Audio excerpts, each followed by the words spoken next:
Assalamualaikum warahmatullahi wabarakatuh.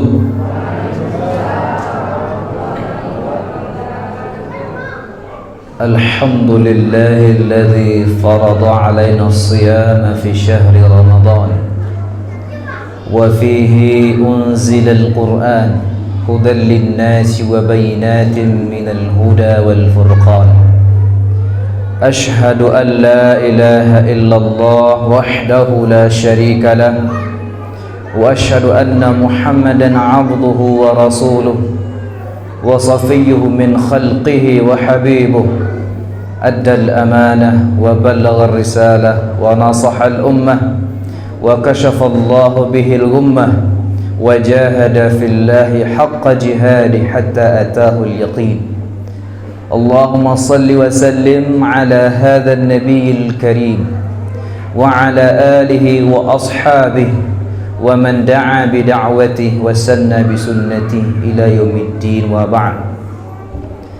Engku-engku, bapak-bapak, ibu-ibu, para pemuda-pemudi yang dirahmati Allah Subhanahu wa ta'ala.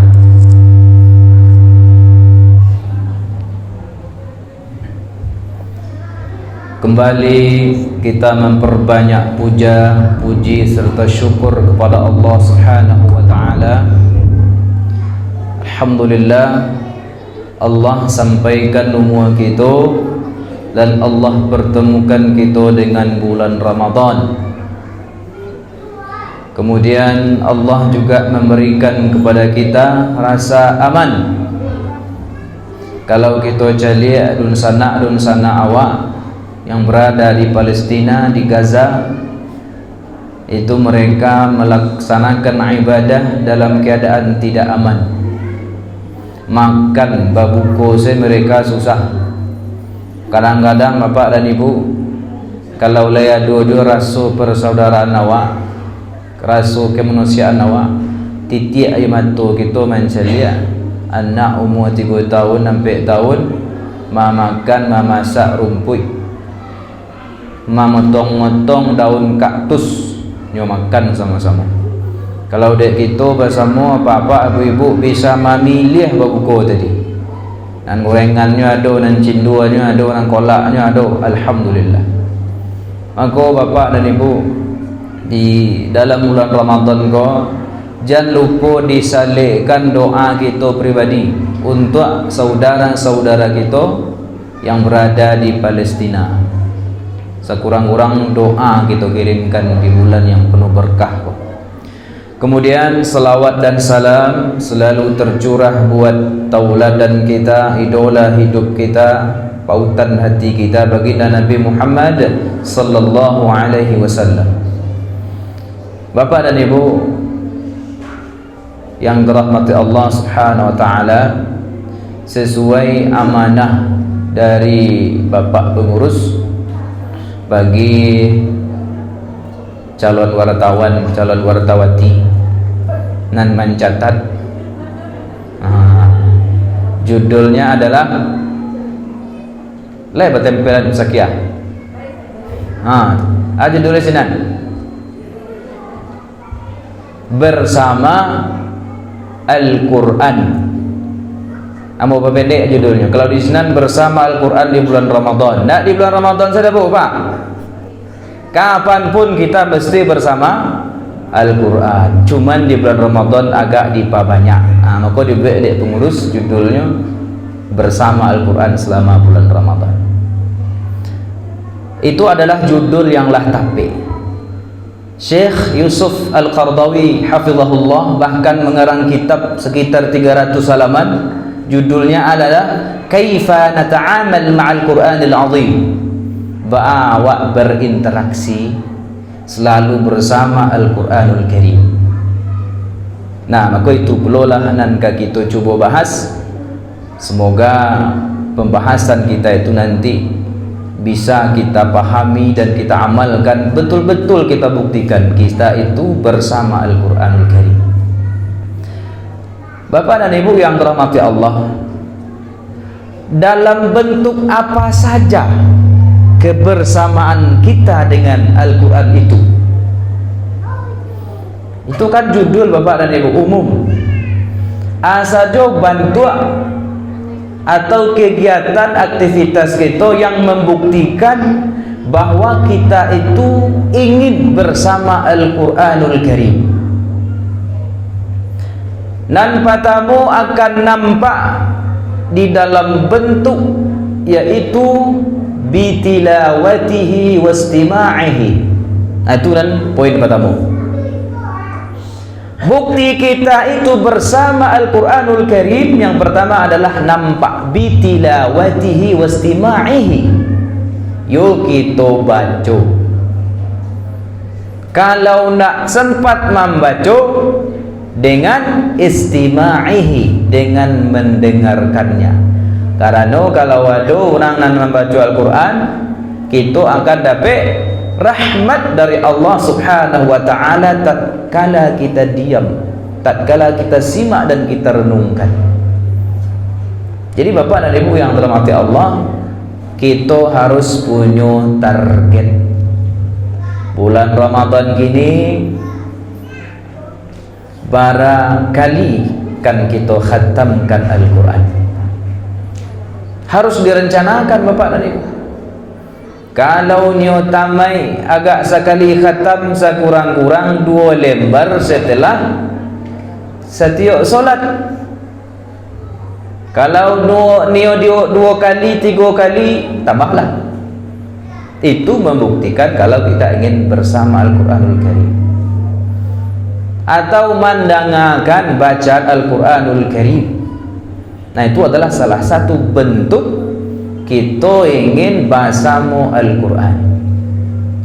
Kemudian yang berikut bihifzihi wa ta'allumihi.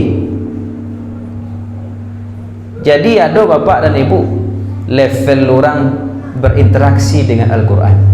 Kalau level biasa membaca, kalau nak membaca mendengar. Itu level 1 tuh Pak.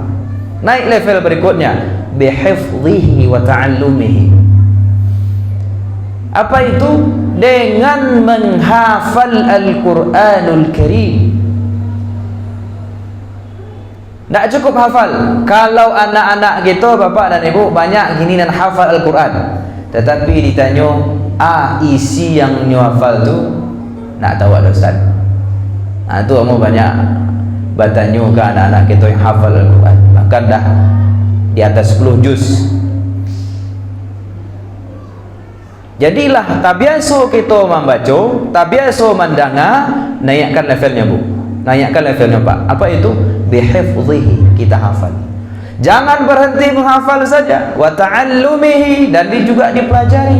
Hanya yang dipelajari Ustaz, mulai dari tajwidnya,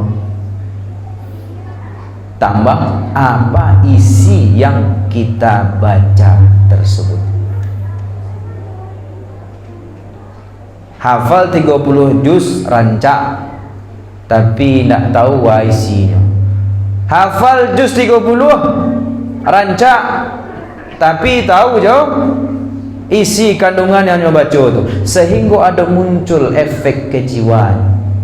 Maka orang yang hafal Al-Quran, orang yang memahami Al-Quran, itulah orang yang bisa tabi tangihnya ketika sholat. Bah, kita lihat imam di Mekah itu bisa tersirak tangihnya, terseduh-seduh menangis, karena dia hafal dan tahu apa yang dia baca, merasuk kejiwaannya. Nah, itu levelnya. Kemudian yang berikut, bentuk kita bersama Al-Quran itu adalah bita'limihi wa tadabburihi. Alah kita baca, kita dengar, berusaha menghafal, berusaha mempelajari. Naik level berikutnya apa itu? Bita'limihi, mengajarkan. Makanya hadis Rasulullah, khairukum man ta'allama al-Qur'ana wa 'allamahu. Orang nan terbaik kecil Rasulullah, orang nan namuah baraja Al-Quran dan juga mengajarkannya kepada orang lain. Naikkan levelnya Bapak dan Ibu. Lah berusaha apa, walaupun alun juz 30 juz baru juz 30 Ustaz tidak apa. Maka bergembiralah bapak dan ibu yang ngajar di pondok tahfidz, yang ngajar di MDA.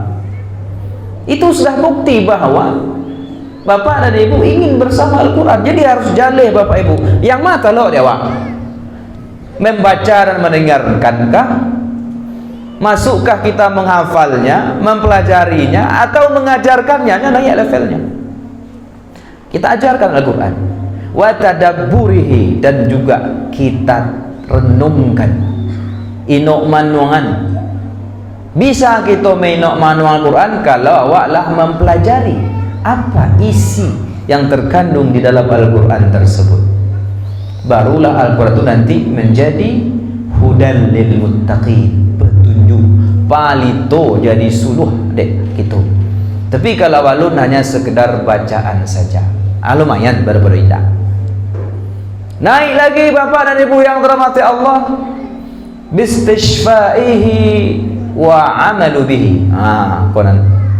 Kadang-kadang ada orang yang sampai di level mengajarkan dan mentadabbur, tetapi tidak seberapa orang sampai di level menjadikan Al-Quran itulah bistishfa.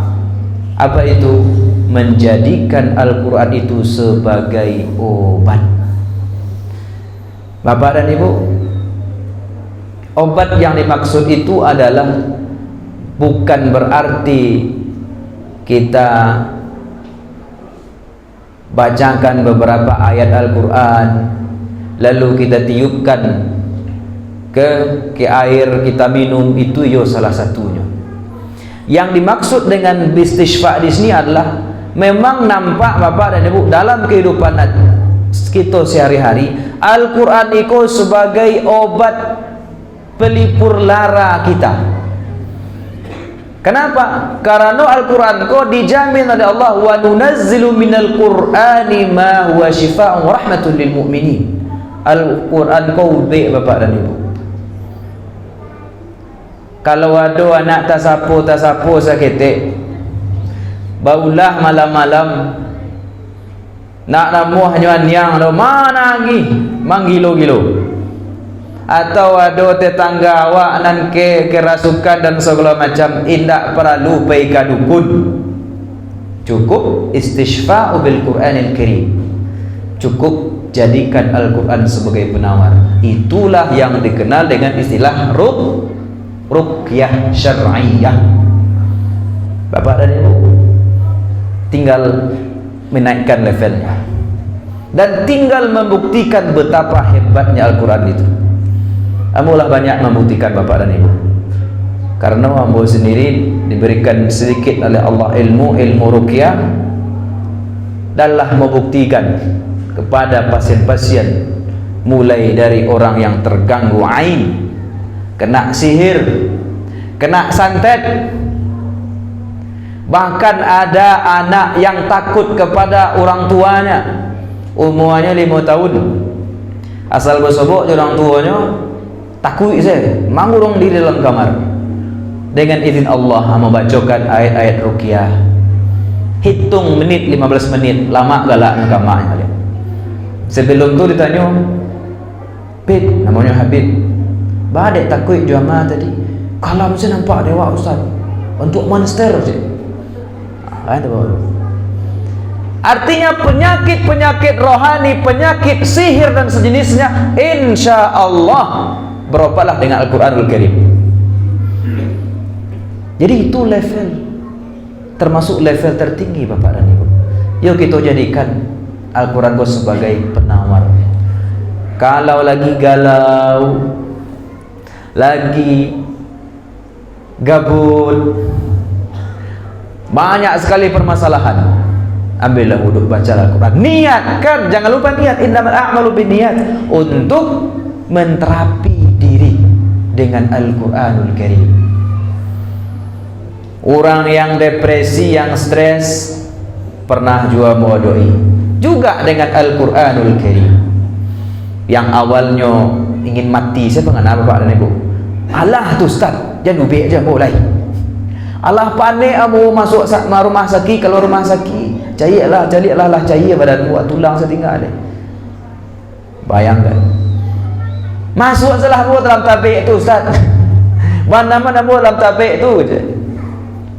Bacakan ayat ruqyah. Sudah tu tabik pengenaannya. Ustaz amoyon yang berubah.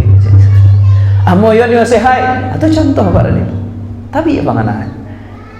Jadi kalau kita ingin menjadikan Al-Quran itu betul-betul bersama kita, naikkan levelnya. Mulai dari membaca, rajin mendengarkan, menghafalnya, mempelajarinya, mengajarkannya, menghayati Al-Quran. Jangan lupa jadikan Al-Quran itu sebagai obat. Iko ilmu untuk ibu-ibu biasanya najok mana madoi anak dan najok mana ngilangi tengah malam, terkaji tengah malam, nangis saya sampai pagi. Kalau nampak fajar biasanya lama dia karuhannya. Bacakan, ambil wuduk, bacakan surah Al-Fatihah. Bisa 1 kali, bisa 3 kali, bisa 5 kali, sampai hati bapak ibu tadi itu yakin. Kemudian lanjut bacakan ayat kursi. Cukup sekali, boleh 3 kali, 5 kali. Lalu bacakan 3 kul. Kalau ada di sini dekat kita tu, ambil air minum, tiupkan ke air tersebut. Niatkan, ingat kuncinya niat. Innamal a'malu binniyat, untuk meruqyah anak kita tadi.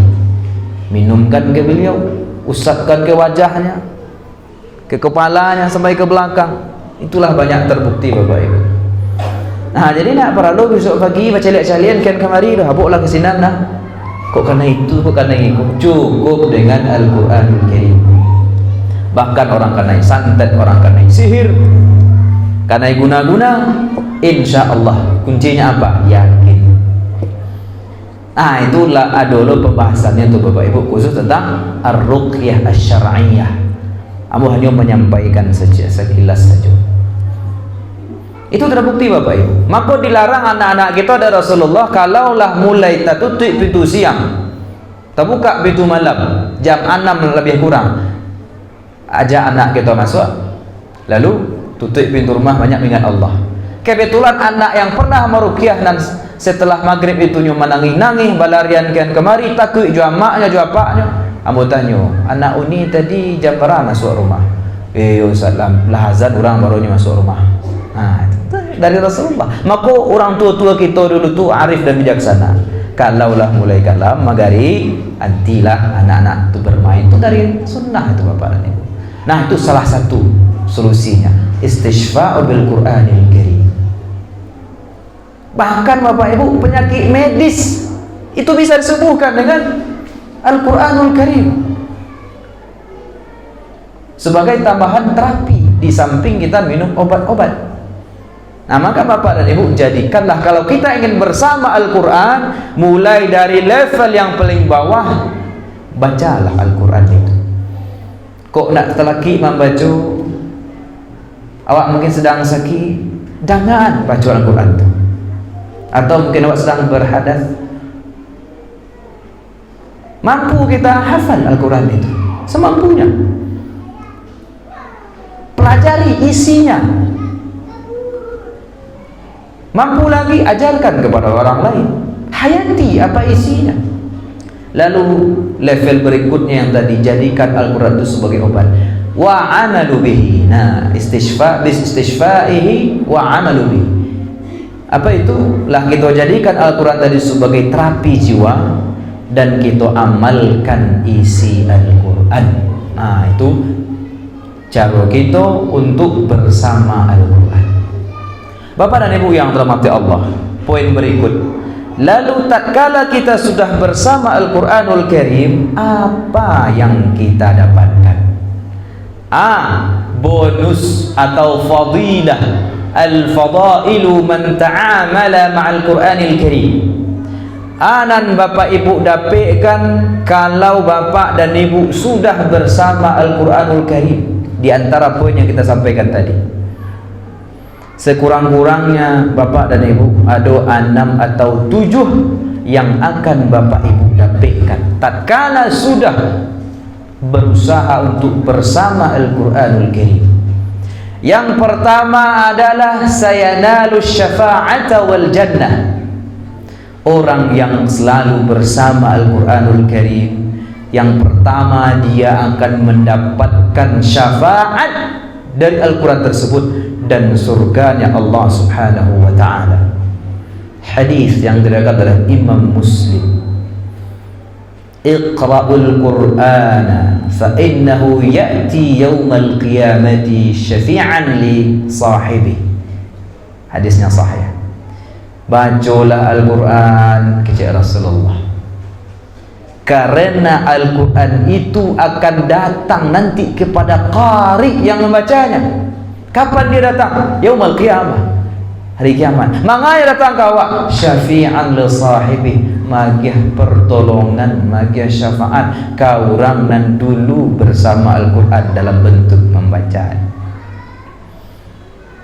Itu bonus sama Pak dan Ibu. Cukup sampai di situ? Tidak. Hadis berikutnya diriwayatkan oleh Imam At-Tirmidzi, man ta'allama al-Qur'ana, sianan mempelajari Al-Quran, fastadharahu wa hafizahu adkhalahu Allahul jannah, sianan mempelajari Al-Quran, berusaha menghafal Al-Quran walaupun nak sampai 30 juz 30 saja, gigih dia berusaha menghafalnya, adkhalahu Allahul jannah, Allah masukkan orang tadi ke dalam surga.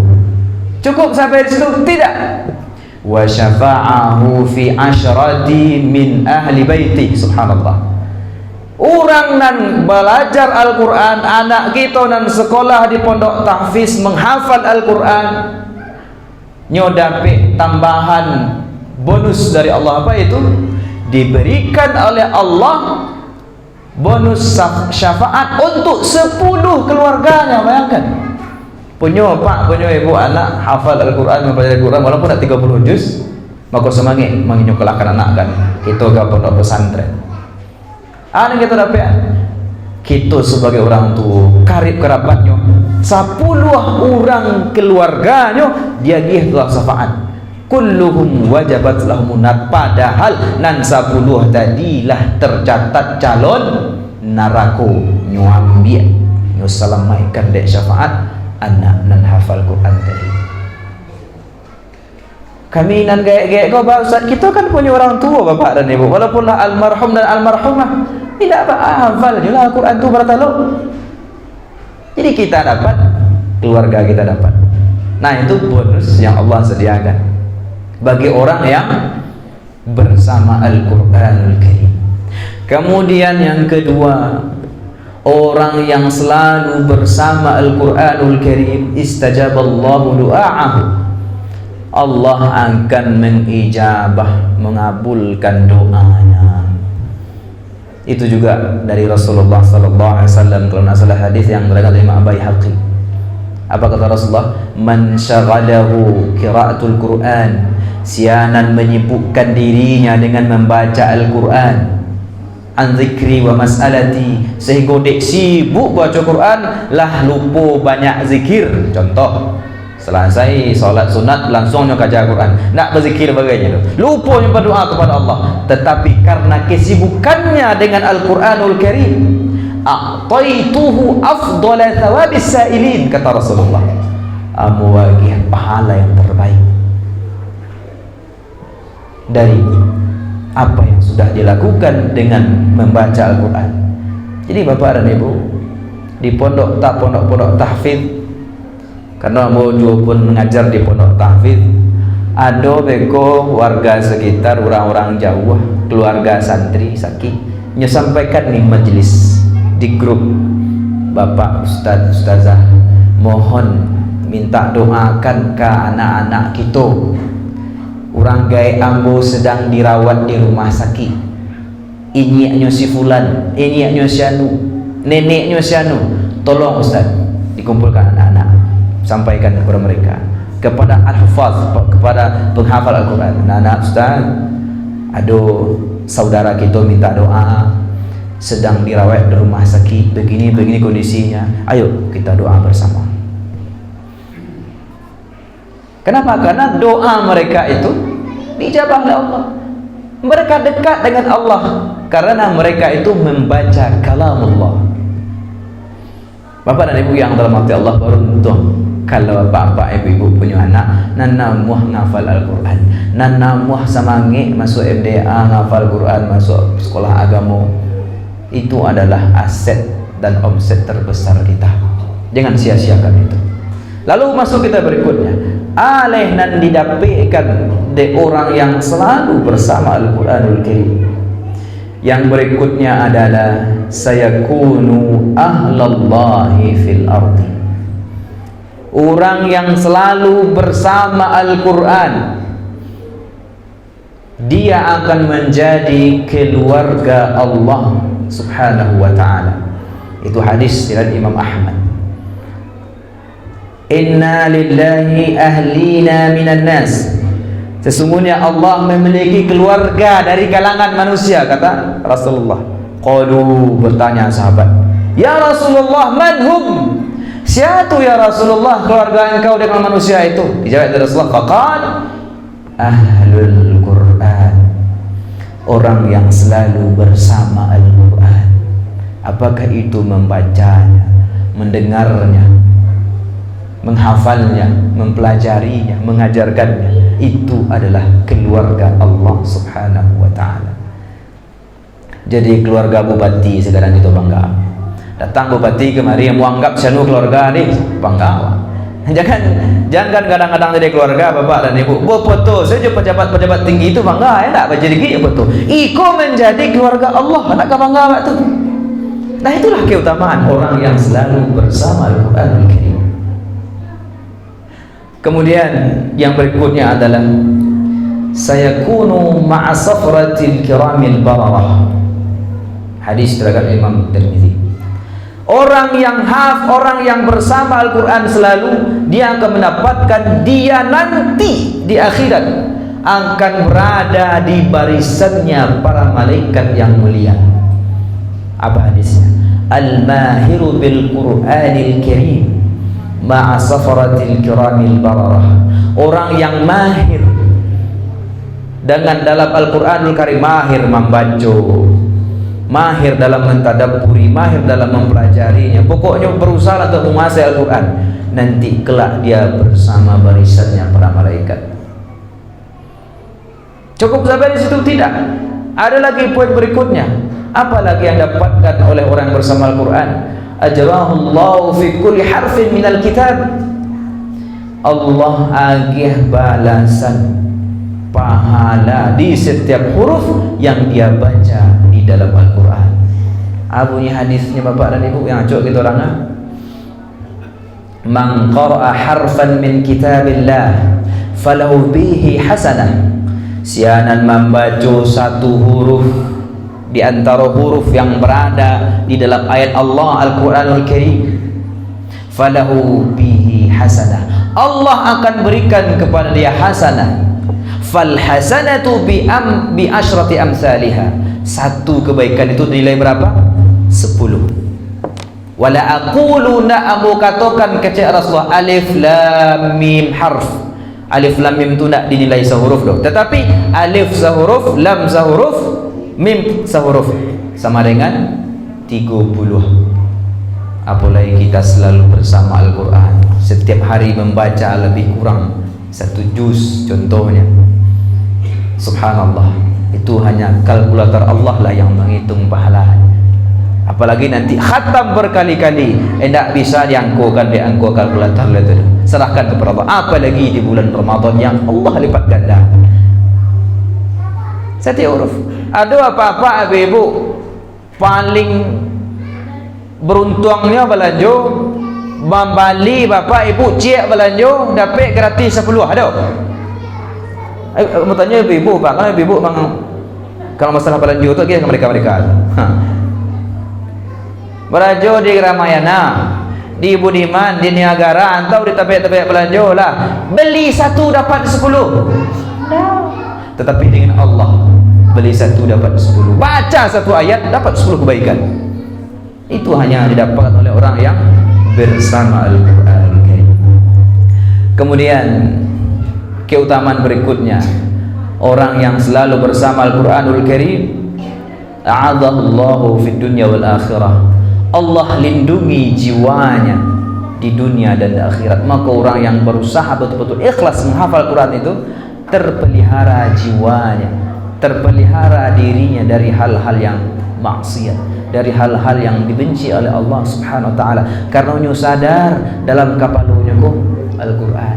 Maka apa-apa ibu, kalau ada anak kita yang hafal Al-Quran, agak-agak ilah bahasa gitu kan ke anak tadi.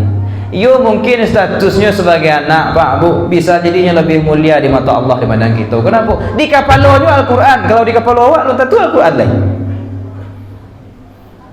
Atau kita memiliki anak gadis atau anak bujang yang hafal Al-Quran, nanti tatkala dia menikah, sampaikan ke pasangannya, kita sebagai orang tua, kalau anak awak polisi, sampaikan ke anak laki-laki, nak, anak ambo di dalam kapalonya ada Al-Quran, muliakan di anak ambo, jangan dikasai. Kok ada masalah selesaikan oleh elok, karena di kapalonya ada Al-Quran. Allah sangat memuliakan itu Bapak dan Ibu. Maka beruntunglah kita kalau punya keturunan yang cenderung kepada Al-Quranul Karim, dan Allah akan melindungi orang tersebut. Sebagaimana Allah menjamin, inna nahnu nazzalna dzikra wa inna lahu lahafizun. Kami yang turunkan Al-Quran itu kata Allah, kami juga akan menjaganya. Bagaimana Allah menjaga Al-Quran? Allah titipkan Al-Quran itu kepada al-hufaz, kepada penghafal Al-Quran. Maka Allah akan jaga. Dia menjaga ayat Allah, Allah pun akan jaga jiwanya. Bukan berarti anak kita tadi itu kebal karena tembak bapak dan ibu, tidak. Bukan itu maksudnya. Itu anak-anak Palestina yang hafal Quran itu banyak yang syahid. Jiwanya Allah pelihara. Allah pelihara dari neraka. Bapak dan ibu yang dirahmati Allah, kemudian yang berikut, apalagi yang kita dapatkan tatkala kita bersama Al-Quranul Karim? Yang berikutnya adalah rafa'allahu darajatah. Allah mengangkat derajat orang yang selalu bersama Al-Quranul Karim. Hadits Rasulullah sallallahu alaihi wasallam diriwayatkan Imam At-Tirmidzi. Apa kata Rasulullah? Fa inna manzilataka, sesungguhnya derajat engkau, posisi engkau di mata Allah Subhanahu wa taala, fi akhir ayatin taqra'u biha, terletak di ayat terakhir dari Al-Quran yang engkau baca. Artinya apa Bapak dan Ibu? Semakin banyak kita membaca Al-Quran, itulah yang menentukan derajat kita tinggi, naik dan naik terus. Maka jangan pernah kita meninggalkan Al-Quranul Karim. Bapak dan Ibu yang dirahmati Allah, itulah barangkali buah kaji Nabi bisa mau sampaikan. Semoga tidak hanya di bulan Ramadan kita bersama Al-Quran, tetapi di bulan Ramadan pun kita selalu bersama Al-Quran, karena sudah jelas jaminan dari Allah, dari Rasulullah SAW bagi orang yang selalu bersama Al-Quran. Sesuaikanlah dengan kemampuan kita. Mungkin kita bersama Al-Quran dalam bentuk membaca, dalam bentuk mendengar, dalam bentuk menghafal, mempelajari, mengajarkan, menghayati, menjadikan Al-Quran itu sebagai obat penawar penyakit rohani, bahkan penyakit jasmani, dan kita amalkan isinya. Insya Allah kita akan mendapatkan janji-janji dari Rasulullah SAW tadi. Bapak dan Ibu, itulah buah kaji yang bisa saya sampaikan. Dan khilaf itu murni datang dari yang kurang ilmu, yang benar mutlak datang dari Allah Subhanahu wa taala. Aqulu qawli hadza wa astaghfirullah li wa lakum fastaghfiruh innahu wal ghafurur rahim. Wassalamu alaikum warahmatullahi wabarakatuh.